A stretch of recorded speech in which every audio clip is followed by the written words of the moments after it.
കൊച്ചുറേസ്യ അനുസരണവ്രതം കൃത്യമായി പാലിച്ച സന്യാസിനിയാണ്. അതിൽ അടിമത്വമല്ല, സ്വാതന്ത്ര്യമാണ് അവൾ അനുഭവിച്ചത്. അധികാരികളുടെ ശബ്ദത്തിൽ യേശുവിൻ്റെ ശബ്ദം അവൾ ശ്രവിച്ചു. നിങ്ങൾ എന്നെ ശ്രവിക്കുന്നുവെങ്കിൽ എൻ്റെ കൽപ്പന പാലിക്കും. ഞാൻ പിതാവിനോട് അപേക്ഷിക്കുകയും എന്നേക്കും നിങ്ങളോടുകൂടി ആയിരിക്കുവാൻ മറ്റൊരു സഹായകനെയും അവിടുന്ന് നിങ്ങൾക്ക് തരികയും ചെയ്യും.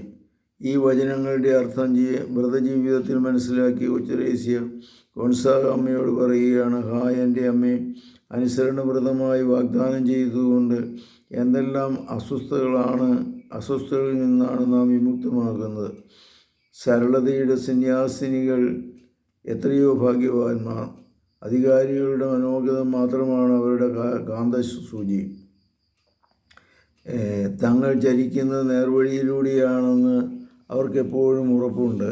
കൊച്ചുറേസ്യ ഇതേ തുടർന്ന് പറയുന്നുണ്ട്, സന്യാസ ജീവിതത്തിൽ അധികാരികളാണ് നിത്യ തുറമുഖത്തേക്ക് നിശ്ചിതമായി സഞ്ചരിക്കുവാൻ യേശു തരുന്ന കാന്തസൂചിയെന്നും അത് ദൃഷ്ടിയുറപ്പിച്ചുകൊണ്ട് കർത്താവിൻ്റെ തിരുമനസ് നിറവേറ്റുന്നവരാണ് ലക്ഷ്യപ്രാപ്തിയിലെത്തുന്നതെന്നും പൗലോസ്ലീഹ പറയുന്നു. ഞാൻ എന്തിനായിരുന്നുവോ അത് ദൈവകൃപയാലാണ്. അതിൻ്റെ അർത്ഥം മനസ്സിലാക്കി കൊച്ചുറേസ്യ എഴുതുന്നു, ഭൗമിക വസ്തുക്കളൊന്നും എൻ്റെ സ്വന്തമല്ല, അതുപോലെ സ്വകീയ നന്മകളും എൻ്റെ സ്വന്തമല്ല. അവയെല്ലാം നല്ല ദൈവം എനിക്ക് കടമായി തന്നിട്ടുള്ളതാണ്. അവിടുന്ന് തിരിച്ചെടുക്കുകയാണെങ്കിൽ കരയാൻ എനിക്ക് അവകാശമില്ല.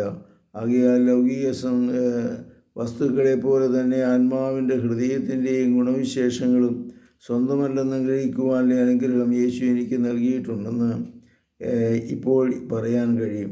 അങ്ങനെ കർമ്മലമഠത്തിലെ ഏകാന്തയുടെ പരമാനന്ദം അതീവ തീഷ്ണതയോടെ കുരിശില തണലിൽ വിശ്രമിച്ചുകൊണ്ട് അവൾ അനുഭവിച്ചു. പരിശുദ്ധ പരമദിവ്യകാരുണ്യത്തിന് നേരവും ആരാധനയും സ്തുതിയും പുകഴ്ചയും ഉണ്ടായിരിക്കട്ടെ. ഈശോ മിശിഹായ്ക്കും സ്തുതിയായിരിക്കട്ടെ.